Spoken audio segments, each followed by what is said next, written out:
Hey, what's going on, guys? It's Dimitri Johnson, and you're listening to MMALatestNews.com. It's time to roll, baby. What is up, guys? Welcome back to MMA Latest. We're here for the Cynthia Calvillo versus Jessica Ryan recap. We had, it wasn't the best card we were promised in going into the night, but we had some tremendous fights nonetheless. We had 3 fights back-to-back that didn't go beyond the first minute. But Cynthia Calvillo, she returned to the flyweight division, and she put on a tremendous performance against Jessica Ryan, the #1 contender. I'm here with Jay and with Reese. Jay, what did you make of Cynthia Calvillo this weekend? I was very impressed with Cynthia especially with the jump back up, but I think the fight didn't kind of live up to what we were all expecting, as well as obviously the weight cut issues that Jessica had. Cynthia obviously believes that Jessica weighed a lot heavier than what her official weight was. I found myself I don't know why, and I normally wouldn't, but I kind of found myself feeling sorry for Jessica And I don't even know the reason why. I think it's a strange one. Like, when she put out a post about her weight loss, or her weight cut, and she said she was essentially proud at the fact that she could get to where she got because it was such a struggle. And like, that may be true. Like, weight cuts aren't easy. So if she did struggle, obviously she should have maintained her weight a little bit easier to get her to make weight for Saturday night. But still, like, I just found myself feeling sorry for her. I don't know why. I mean, we touched on it in the preview. This was the best run of her career outside of losing to the champion. Her UFC career, in fact, outside of losing to Shevchenko. So to go back and have another loss again, it kind of just feels like she's one of those. She'll win one, she'll lose one, she'll win 2, she'll lose 1. And she'll just kind of just stay afloat. And for some reason, I just felt sorry for her. But in terms of Cynthia Calvillo, I thought she just done what she had to do. She mixed it up on the feet, on the ground. To me, she displayed dominance over Jessica I know Dana White is very big on her. I believe he will be as well. I believe he'll try and re-energise that push that he had for her initially. So it'll be interesting to see what's next for her. Yeah, it was like watching that fight, and especially in between rounds, like Jessica just didn't really seem bothered. Jessica seemed like, because on paper, Cynthia moving up, and also Jessica moving down a couple of years back, it was kind of catered towards, Jessica's going to be too strong, too powerful, just generally all round just going to be better. But with Jessica, maybe the weight cut did play an issue, especially if she did come in like 3-4 pounds over, like Cynthia claims. But for Cynthia to come in, to move up a weight class, and to dominate one of the women who just fought for the title, and she probably won every single round, maybe all but one. She's definitely put herself right into title contention. But obviously, as we mentioned in the preview, like same with Amanda Nunes in the bantamweights, and obviously the featherweights as well. Like, the flyweights are just really unlucky that they've got a champion so dominant, and unfortunately, no one's going to come close to Valentina. So it's harsh to think, but like whoever wins in the flyweight division doesn't really matter, because when you put them up against Valentina, they're going to lose. Yeah, it is an almost sad state of the flyweight division, and with having such a dominant champion. But Cynthia impressed me. She was the fighter coming up a weight class against someone who's touted to be a lot stronger, as you said, Reese. And she outstruck it every single round. And once she got those takedowns in, the one thing I was almost disappointed in was that she didn't get the finish. Because Jessica I looked almost like she didn't want to be there. She looked very fatigued. Now, I imagine that probably had a lot to do with the weight cut. But even her coach was trying to drill her and try and motivate her as much as he could during the rounds. But every time she got sent back out there, she looked a bit, gun shy with her strikes. She took a couple of head kicks, which you can almost, with her knockout against Valentina Shevchenko, whether that, almost made. Yeah, as you mentioned, it is a sad, almost sad state that the division is in, having such a dominant champion. And Cynthia Calvillo impressed me. She outstruck Jessica I throughout the fight. I had her winning 5 rounds to 0, really. I felt sorry for Jessica I, as you said, Jay. She did look gun shy. Even her coach at points during the fight in between remote. And she just didn't want to throw those strikes. Even when she got taken to the ground, she didn't really make any attempt to press really or pass positions. She just got mauled really, and it was kind of sad to see. But for the division, I want to see Joanne Calderwood given that title shot just because it was a scheduled bout, and that should be almost, it should be given to her, and she's probably the next in line. Roxanne Modafferi, Lauren Murphy this weekend coming up as well. That would be an interesting fight for that. But really, Cynthia Calvillo impressed me, and she's put herself into title contention for sure. Yeah, I think JoJo will definitely get the next shot at the title. But Calvillo is after doing enough to give herself within arm's reach of a shot. I mean, she needs probably one more big win. If she fought Chukagian or even, let's say, the winner of Shevchenko and Calderwood, whenever that is to happen, she could be right in there then very quickly. I would personally like to take time with her. Like, I believe in building fighters. Sometimes fighters are ready, and that's great when they're ready. You can kind of just throw them in. But I felt like it was the Darren Till issue that kind of made my mind up on this whole promoting fighters and thing and building them up. Like, I don't even, like, my own personal opinion, I know these are two English boys who probably have a different opinion to me, but I feel like Wonder Boy beat Darren Till. I honestly do. I know Till dropped him, but I feel like Wonder Boy done enough to win. Mm-hmm. So at that point, I think that was probably a fight, maybe just a little too soon for him. Maybe if he had one fight before that, would have been great. But he ended up beating Wonder Boy in Liverpool. It was Liverpool, wasn't it? Yeah. London. It was, yeah. No, it was Liverpool. Yeah, it was Liverpool, yeah. Right. So he ends up beating Wonder Boy, and then he jumps straight into Woodley. He was not ready for the Woodley fight. He should have been built proper, but it's like you had mentioned this before, Reece, that Dana White is, and probably yourself, Mitch, Dana White is crying out for that next British star. So just take your time and build these people. It went downwards with Darren Till. Now, I still believe he has the capabilities of being a champion. But Calvillo, it's kind of the same. Like, just build her slowly, and then in time, we'll see where we go. If she ends up losing, then it just wasn't meant to be. You see what I'm saying? But Yeah, I think absolutely. I think the same thing with Sean O'Malley. Like, there's so many fighters you could really go through and see, right, if you just pay attention to these people and build them correct and promote them correct, you can make many stars. Probably not mega stars, but you can make fighters who make people want to tune in. And Calvillo's like that. I think she's very gamey. She's tough. She's hard as nails, and she always comes to fight. So I would make the smart move by building her slowly back into the flyweight division. Yeah, and I think that's where hopefully Dana's learned his lesson, as he said with Till, where just rising them too quick. And obviously Dana was very, very high on Calvillo when she first came in, and she's had her issues on the scales, but as long as if you move up a division and you've cleared out the number one contender already, and you've done it pretty handily as well. Exactly. So she could quite easily turn around to Dana and say, "I want a title shot. I've just beaten a number one ranked woman." Yeah. But as you said, I think it was Chukagian who called her out literally minutes after the main event had finished on Twitter, and she was asked about that in a post-fight interview, and she just mentioned that I think she won't really focus on a title shot. I think she's more focused at the minute on staying active because she hasn't fought for so long.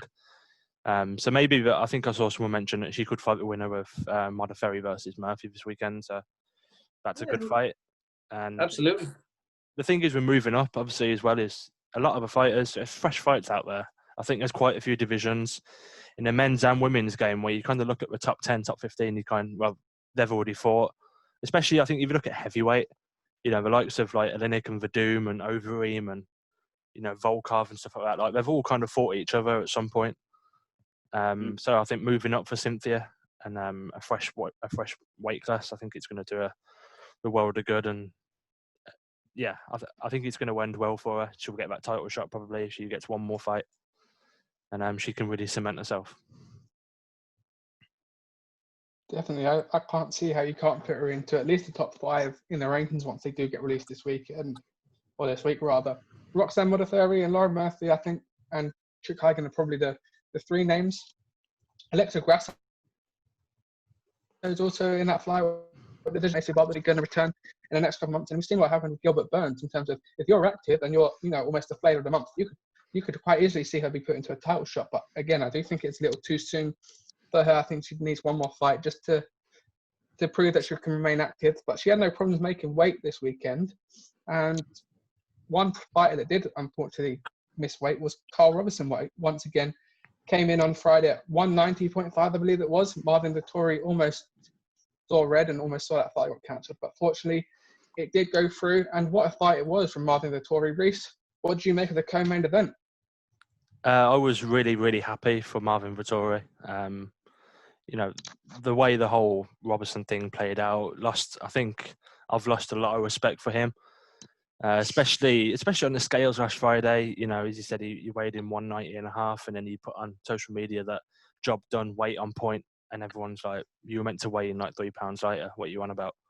And he said like Marvin was meant to fight in March against Darren Stewart, then he was meant to fight in May, and obviously now he's fighting. Now he finally got his chance, and I was kind of a little bit tentative that with the build up that this has had, that it was just going to turn into 15 minutes of nothing. But I'm happy that it played out to be a good fight. And as I said, I'm happy for Marvin Vettori because he was, throughout the entirety of this, he's been the consummate professional, whereas Carl Robinson's been completely the opposite.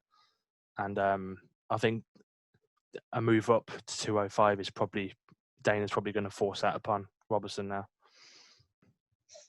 Yeah, so I kind of echo what you say, Reese. Like, I think it was long overdue for Vettori to get a fight in the first place, especially with the bad blood that kind of boiled over in Florida as well. There was a lot that went into it, and you could kind of see it, I felt, when he got that choke.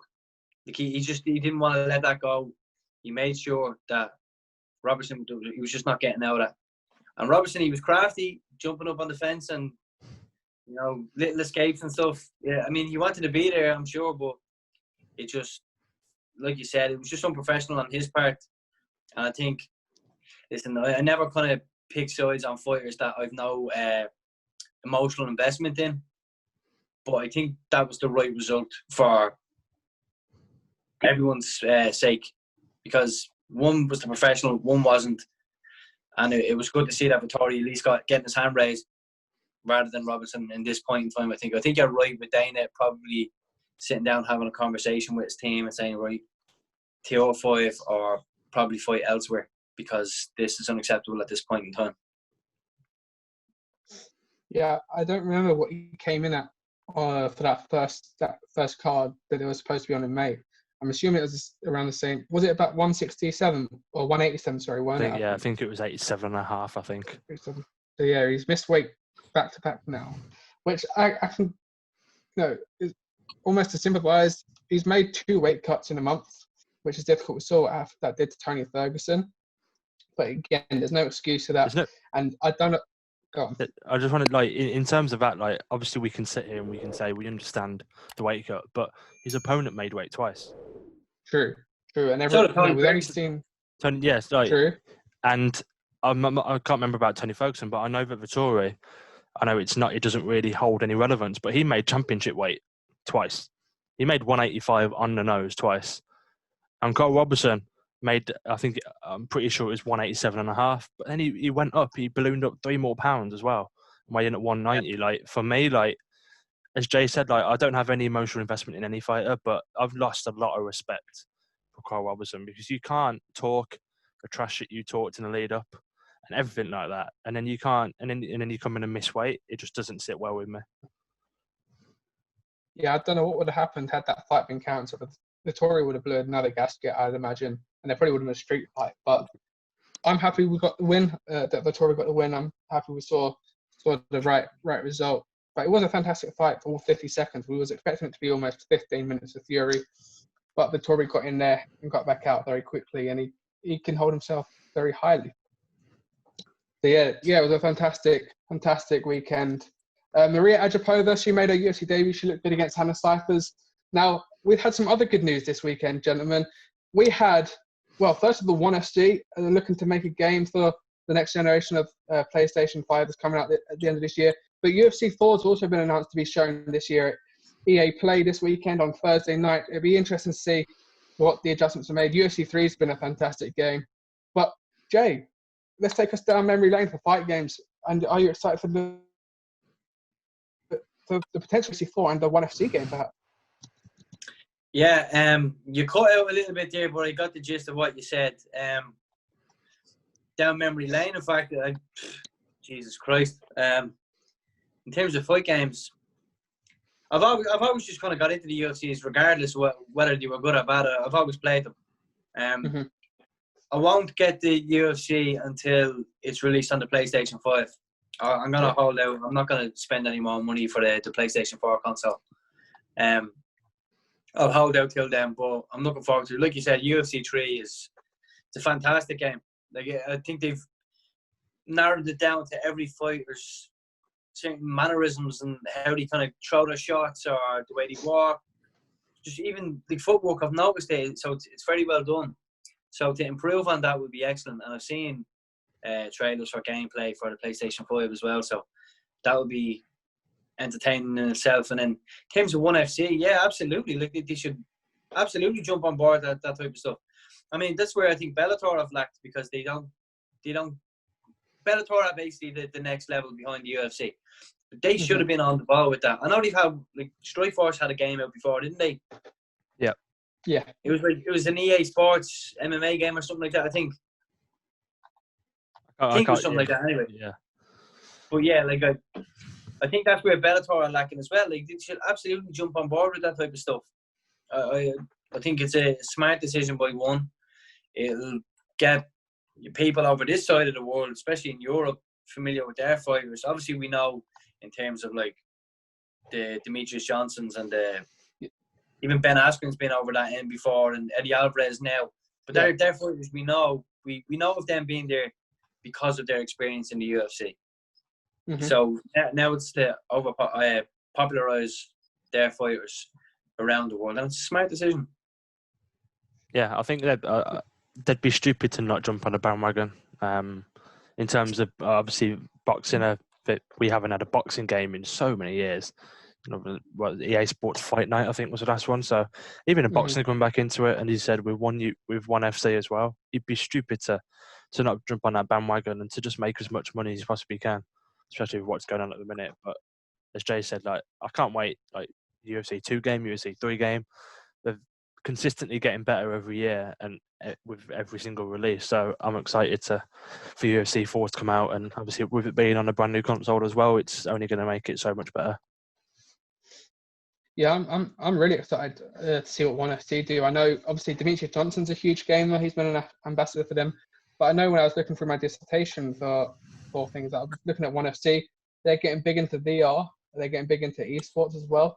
So, you know, they're clearly looking down that avenue, and it's a good avenue for them. You know, I think viewership-wise, they might be the second biggest organization because they have that audience in Asia.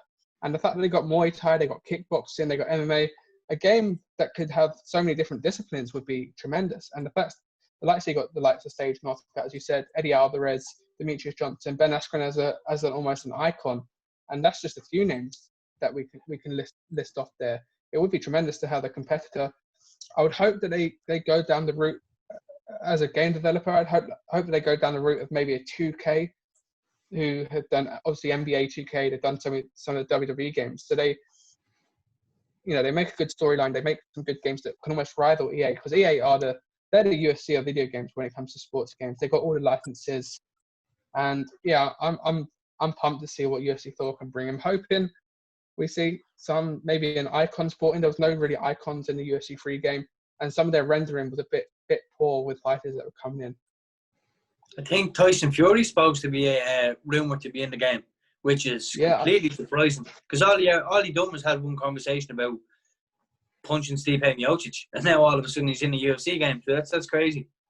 I like the idea of bringing certain people into it, but if that's the case, like CM Punk's in it because he signed the contract with the UFC. Yeah, let's put Ronaldo. You know what I mean? Yeah, Dana White is in every weight class in the UFC. Yeah, Bruce Lee's in the game. Bruce Lee's in. Yeah, Dana White versus Bruce Buffer as well. I saw that fight a few times. I saw that way too many. I just want to. You mentioned, Mitch, about the VR. and one leaning towards VR. Like, if you're doing that drunk on a Saturday night after some fights and you've whacked on your VR headset and you're in the living room and you're swinging, okay? You're swinging, you're knocking not only everything but everyone out. You're going to have an absolute blast. There's going to be a lot of complaints to one at the moment if they bring forward that VR, because that's going to be mayhem. Yeah, a lot of home insurance calls are going to be made for that. Yeah, exactly. But I think it's it's going to be great to have multiple combat sport games instead of, like, as you said, like, we've only ever had UFC as a combat sport game, really. So to have a UFC 4, to have a 1 FC, and to have maybe even boxing come back into the gaming market as well. It's only going to get more people involved as well, because like growing up as a kid or even as like a young teenager, you sort of play those combat sports, you sort of play those games where you can punch people and kick people and knock people out. So it's only going to bring more eyes to the sport, and hopefully they can transition over from a game to the actual physical sport as well. So I'm excited.